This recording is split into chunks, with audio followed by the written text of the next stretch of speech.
সপ্তাহের বাজার একদিনে সারতে গেলে অন্তত ৩-৪টে ব্যাগ হয়ে যায়। তখন আর হেঁটে আসা সম্ভব হয় না আমার পক্ষে। ঠিক এই কারণেই একটা রিকশাওয়ালার সঙ্গে আমার বেশ পরিচয় হয়। তারপর থেকে ও আমাকে দেখলেই বলে, দিদি যাবেন তো? হয়তো হাতে ব্যাগ নেই, হেঁটেই চলে যাব ঠিক করেছিলাম, কিন্তু ওই যে আবদার করে ডাকলো, তাই না বলতে পারি না। যে কোনো সম্পর্ক যেমন সময়ের সঙ্গে সঙ্গে গভীর হয়, ওর সঙ্গেও তাই হলো। নববর্ষে আর পুজোয় ওকে একটা জামা দেওয়া বাধ্যতামূলক হয়ে গেল। সে বিশাল কিছু দামি না হোক, কিন্তু ও জানি দিদি নতুন একটা কিছু দেবেই। আমিও জানি ও আমার ব্যাগগুলো বাড়ির গেট অব্দি এনে দেবেই। প্রায় দিন 15 বাজারে গিয়ে ওকে মিস করছিলাম। একজনকে জিজ্ঞাসা করলাম, জয়ন্ত গেল কোথায়? এক দাদা বললেন, সে তো তার দাদা শ্বশুর বাড়ি গিয়েছিল, কে জানি আসছে না কিছুকাল হলো।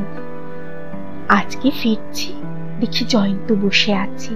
আমাকে দেখেই হাসি মুখে এগিয়ে এসে বলল, যাবেন তো দিদি? আমার হাতে অলরেডি গোটা 3 ব্যাগ। বললাম, হ্যাঁ চলো। রিকশায় উঠেই বললাম, শরীর খারাপ ছিল নাকি তোমার? এতদিন যে আসছিলে না। জয়ন্ত প্রচন্ড বকবক করে, শুধু একটু ধরিয়ে দেবার অপেক্ষা। বলল, দিদি আমি তো দাদার শ্বশুর বাড়ি কাটোয়া গিয়েছিলাম, আমার দাদার বাচ্চা হয়েছে। আমি বললাম, ওহো তুমি কাকা হয়েছো তাহলে? হেসে বলল, হ্যাঁ, কিন্তু দাদা শ্বশুর বাড়ির পাশেই বৌদির এক বান্ধবীর বিয়ে ছিল। বিয়ে বলতে রেজিস্ট্রি করে আর কি। বিয়ের দিন ছেলের বাড়ির লোক মোটর সাইকেল দেয়নি বলে জোর ঝামেলা লাগিয়ে দিল। বিয়ে করবে না বলে উঠে চলে যাচ্ছিল। মেয়ের বাবা আত্মহত্যা করতে যায় আর কি।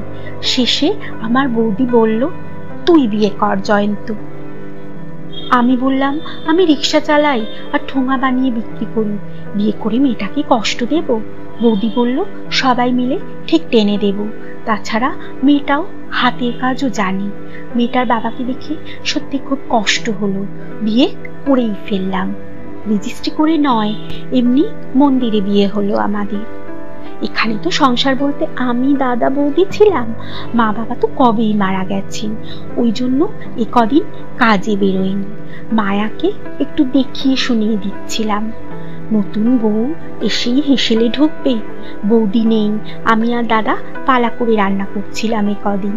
দাদা কদিনের জন্য শ্বশুর বাড়িতে আছে এখন বাচ্চাটার জন্য, তাই আমি কদিন ওকে বেঁধে খাওয়াচ্ছিলাম। বারবার বোঝাচ্ছিলাম, একবারও ভেবো না ওভাবে বিয়েটা হয়েছে বলে তুমি এই সংসারে জোর করে এসেছো, তুমি এখানে সব। আসলে অমন করে বিয়ে তো, তাই একটু ভয় আছে। ঠিক হয়ে যাবে, আমি বলেছি সব তোমার। এখনো রান্নাঘরে ঢুকতে দিইনি, আমি রেঁধে খাওয়াচ্ছি। নতুন বউ এসেই হেসেল ঠেলবে এই গরমে? এত কি অভ্যেস আছে বলুন দিদি, ঠিক করেছি না? আমি ওর কথা শুনে যাচ্ছিলাম, তারপর আচমকাই জিজ্ঞাসা করে বসলাম, জয়ন্ত তুমি কত দূর পড়েছ? জয়ন্ত লজ্জা পেয়ে বলল, ক্লাস 7 অবধি, আর পড়া হলো না। কে জানি মাঝে মাঝে আমার শিক্ষিত অশিক্ষিতের সংজ্ঞাটা কেমন গুলিয়ে যায়। আমি বাড়িতে এসে আলমারি খুলে একটা নতুন শাড়ি পেলাম, লাল হলুদ প্রিন্ট। জয়ন্তর হাতে দিতে তার মুখে পৃথিবীর খুশি এসে ভিড় করলো। শাড়িটা সম্ভবত ওই লাল হলুদ একটু নতুন বউ বউ প্রিন্ট বলেই কোয়ালিটি ভালো হওয়া সত্ত্বেও আমি পরিনি, আমার কাছে তাই তেমন মূল্যবান নয়। কিন্তু জয়ন্ত শাড়িটা জড়িয়ে ধরে বলল, এটা ওকে খুব মানাবে দিদি। আমি বলবো দিদি দিয়েছে। দিদি ও কিন্তু উচ্চ মাধ্যমিক পাশ করেছে, আমি বলেছি যদি কলেজে ভর্তি হতে চাও ভর্তি করে দেব, তখন কিন্তু দরকার হলে একটু সাহায্য করবেন। এই তীব্র গরমে আচমকা কেমন এক ঠান্ডা বাতাস এসে ঝাপটা দিল আমার গায়ে।